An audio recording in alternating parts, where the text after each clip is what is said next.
ጸጋን ሰላምን ጌታ ኢየሱስ ክርስቶስ ምስኩላትኩም ይኹን ቅዱሳን ሎሚ ድማ ከም ትወትሩ ንገብሮ ቀጺልና ነንብቦ ክፍሊ መጽሓፍ ቅዱስና ወንጌለ ማቴዎስ ሓጺር መእተው ክርኢና ማቴዎስ ዝጸሓፎ ናይ ጌታና ኢየሱስ ክርስቶስ ቅዱስ ወንጌል ወንጌለ ማቴዎስ ኢየሱስ እቲ ክመጽእ ተስፋ ዝተገብረሉ መድሓኒ ምዃኑን እቲ ኣብ ብሉይ ኪዳን ኣምላኽ ንህዝቡ ዝሃቦ ናይ ቃል ተስፋ ዝፍጸም ብኡ ምዃኑን ዝነግር ብስራት ዝሓዘ እዩ። እዚ ብስራት እዚ ነቶም ኢየሱስ ኣብ ማእከሎም ዝተወልደን ዝዓበየን ህዝቢ ኣይሁድ ጥራይ ዘይኮነስ ንሙሉእ ዓለም እውን እዩ። ወንጌለ ማቴዎስ ብጥንቃቐ ዝተጻሕፈ እዩ። ብልደት ኢየሱስ ጀሚሩ ጥምቀቱን ፈተንኡን ይገልጽ። ኣስዒቡ ኸዓ ኣብ ገሊላ ክምህር ከም ዝጀመረን ትምህርቱን ስብከቱን ሕሙማት ብምሕዋይ ዝገበሮ ኣገልግሎቱን የዘንቱ። ብድሕሪ እዚ እቲ ወንጌል ኢየሱስ ካብ ገሊላ ናብ ኢየሩሳሌም ዝገበሮ ጉዕዞን ኣብቲ መወዳእታ ዕድሚኡ ዘሎ ሰሙን ዝተፈጸመ ኩነታትን ብዝርዝር የብርህ።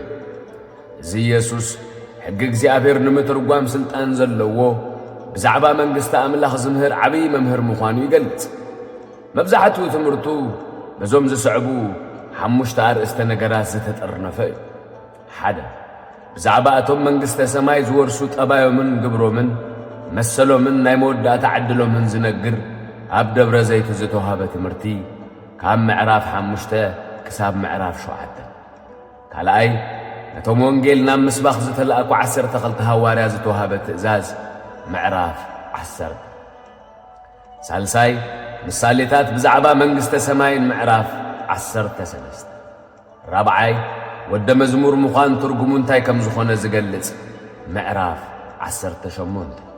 ሓምሻይ ትምህርቲ ብዛዕባ መወዳእታ ዓለምን ብዛዕባ ዝመጽእ መንግሥቲ ኣምላኽን ምዕራፍ 24 ክሳብ ምዕራፍ 25። ትሕዝቶ ናይ ወንጌለ ማቴዎስ ልደት ኢየሱስ ክርስቶስን ወለድኡን ካብ ምዕራፍ 1 ፍቕዲ 1 ክሳብ ምዕራፍ 2 ፍቕዲ 23። ስብከት ዮሐንስ መጥምቕ ካብ ምዕራፍ 3 ፍቕዲ 1 ክሳብ ፍቕዲ 12። ብዛዕባ ጥምቀት ኢየሱስን ፈተንኡን ካብ ምዕራፍ 3 ፍቕዲ 13 ክሳብ ምዕራፍ 4 ፍቕዲ 11። ኢየሱስ ኣብ ገሊላ ንህዝቡ ዝሃቦ ትምህርቲ ካብ ምዕራፍ 4 ፍቕዲ 12 ክሳብ ምዕራፍ 18 ፍቕዲ 35።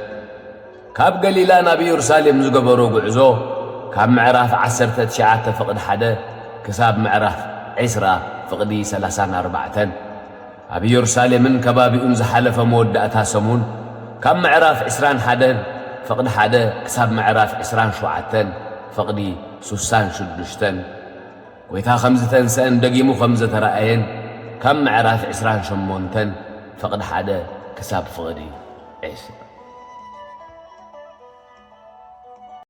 ወንጌል ማቴዎስ ምዕራፍ 1 ወለዶ ኢየሱስ ክርስቶስ መጽሓፍ ወለዶ ኢየሱስ ክርስቶስ ወዲ ዳዊት ወዲ አብርሃም ንይስሐቅ ወለደ፣ ይስሐቅ ንያዕቆብ ወለደ፣ ያዕቆብ ንይሁዳን ንሕዋቱን ወለደ፣ ይሁዳ ኸዓ ካብ ትዕማር ንፋሬስን ንዛራን ወለደ፣ ፋሬስ ንኤስሮም ወለደ፣ ኤስሮም ንኣራም ወለደ፣ ኣራም ንኣሚናዳብ ወለደ፣ ኣሚናዳብ ንነአሶን ወለደ፣ ነአሶን ንሰሎሞን ወለደ፣ ሰሎሞን ካብ ራኬብ ንቦአዝ ወለደ፣ ቦአዝ ካብ ሩት ንኢዮቤድ ወለደ፣ ኢዮቤድ ንእሰይ ወለደ፣ እሰይ ንንጉሥ ዳዊት ወለደ፣ ንጉሥ ዳዊት ካብ ሰበይቱ ኡርያ ንሰሎሞን ወለደ፣ ሰሎሞን ንሮብዓም ወለደ፣ ሮብዓም ንኣብያ ወለደ፣ ኣብያ ንኣሳ ወለደ፣ ኣሳ ንኢዮሳፋጥ ወለደ፣ ኢዮሳፋጥ ንኢዮራም ወለደ፣ ኢዮራም ንዖዝያ ወለደ፣ ዖዛ ንኢዮያታም ወለደ፣ ኢዮያታም ንኣካዝ ወለደ፣ ኣካዝ ንሕዝቅያስ ወለደ፣ ሕዝቅያስ ንምናሴ ወለደ፣ ምናሴ ንኣሞን ወለደ፣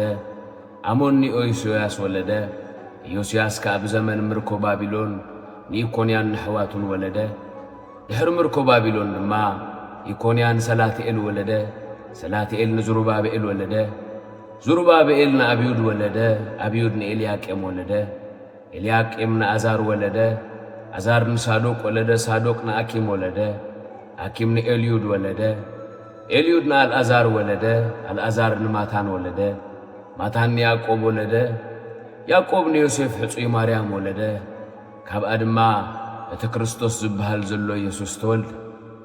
بارس كل ولدو كاب أبراهام كسع داويت 14 ولدو كاب داويت كسع مركو بابلون 14 ولدو كاب مركو بابلون كسع كريستوس دما 14 ولدو فقدي 18 لدت يسوس كريستوس كمزي أديو مريم يوسف تحت أخل لخي ترخبوا بمنفس قدوس تنسا ترخبت يوسف حسيات صادق سب أين برمو بحبوك حد حسب منبر كقلت عيفته نسوزخ حسب كله إنه هو ملأخ زي أبير بحلم ترأيه كم زيد يوسف ود داويد لتحت سيتخا مريم تنسا تزلا خم منفس قدوس مو نموسى داي تفرح ودخت ولد يا نسو خان هزبو خاب حاتياتهم كدحنو مو سمو يسوس كتسميخا زخلو زيت እግዚአብሔር بنبي تزاربو خفصم كونه كم زبل نهو دنگل كتنس ودن كتولديا سمو خا امانيل كبلوو ترغمو املاخ مسانا يوسف كاب دقاسو تنسيو ملاخ እግዚአብሔር كم زاززو ገበረ نماريام حصيت وسدا بخرو دخ ساعت ولد كاي فلطان سمو دما ኢየሱስ ሰማይ